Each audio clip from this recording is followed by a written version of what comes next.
Chapter number 10. Sai Baba mode of life.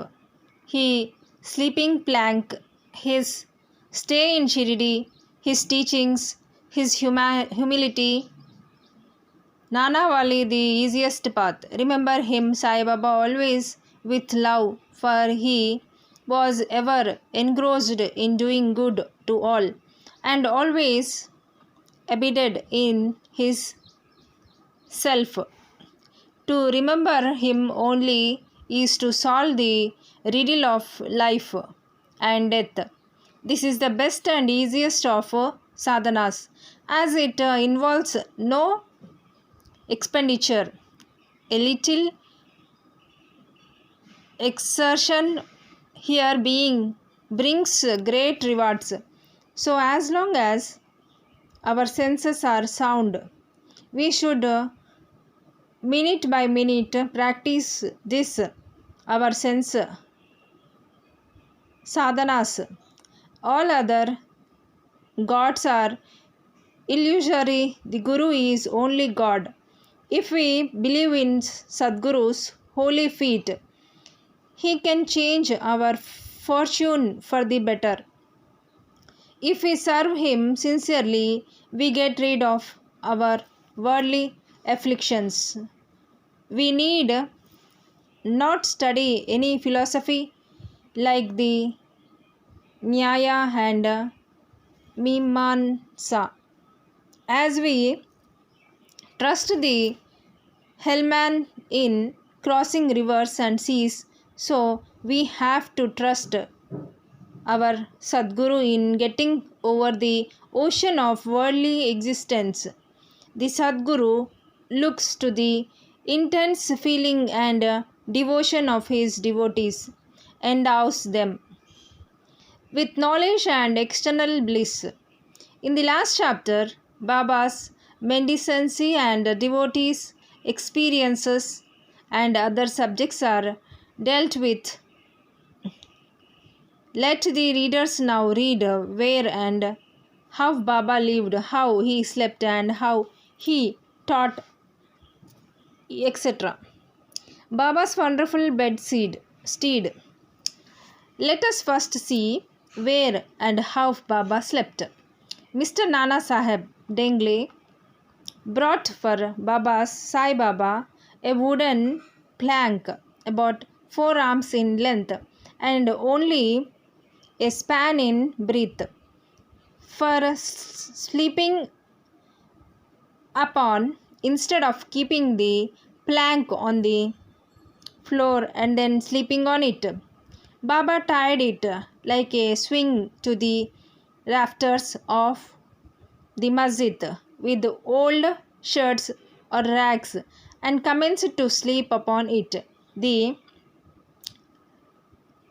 rags were so thin and worn out that it was a wonder how they could bear or support the weight of the plank itself, let alone the weight of Baba. But somehow or other, it was Baba's sheer leela that the worn out rags did sustain the plank along with the weight of Baba on it. On the 4 corners of this plank, Baba lighted panatis, earthen lamps, one at each corner, and kept them burning the whole night. It was sight for the gods to see Baba sitting or sleeping on this plank. It was a wonder to all how Baba got up and down the plank out of curiosity.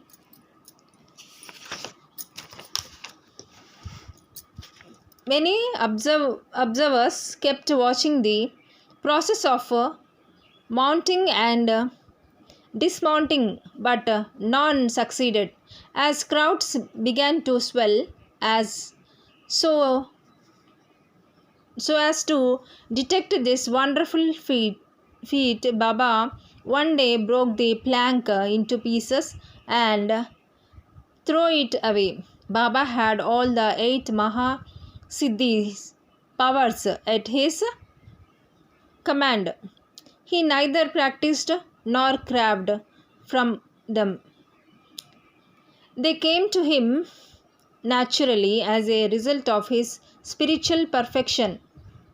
Manifestation of Brahma. Though Sai Baba looked like a man, 3 cubits and a half in length, still he dwelt in the hearts of all. Inwardly, he was unattached and indifferent, but outwardly, he longed for mass welfare. Though he had the state of Brahma, outwardly he seemed engrossed in the world. Sometimes he looked on all with affection, and at times he threw stones at them. Sometimes he scolded them, while at times he embraced them and was calm, composed, tolerant, and well balanced. He always abided and was engrossed in the self, and was well disposed towards his bhaktas. He always sat on one asan and never travelled. His satka was a small stick, which he always carried in his hand. Lived on alms, such a life he led. He always uttered Allah Malik. God lived on alms. Such a life he led. Entire and unbroken as his love for the bhaktas. He was the mine or stone house for self-knowledge and full of divine, undifferentiated one principle which employs the whole universe. From a stone to Brahma, incarnated in Sai Baba, the really meritorious and fortunate people got this treasure, grew in their hands, while those people who, not knowing the real worth of Sai Baba, took him to be mere human being, were indeed unfortunate. Now, none knows the parents and the exact date of birth of Sai Baba, but it can be approximately determined by his stay in the Shirdi. Baba first came to Shirdi when he was a young lad of 16 and stayed there for 3 years. Then all of a sudden he disappeared. From some time, after some time, he reappeared in the Nizam state near Aurangabad and again came to Shirdi with the marriage party of Chand Patil when he was about 20 years old. Thence he stayed in Shirdi for an unbroken period of 60 years, after which Baba took his Maha Samadhi in the year 1918. From this, we can say that the year of Baba birth is approximately 1838 AD. Baba Mission and Advice. Saint Ramdas 1608 to 1681 flourished in the 17th century and fulfilled to a great extent his mission of protecting cows and Brahmins against the Yavanas, Mohammedans, but within 2 centuries after him, the split between the two communities, Hindus and Mohammedans, widened up and Sai Baba came to bridge that gulf. His constant advice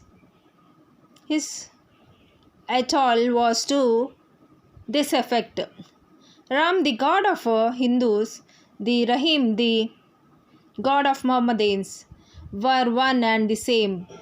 There was not the slightest difference between them then. Why should these devotees fall out and quarrel among themselves?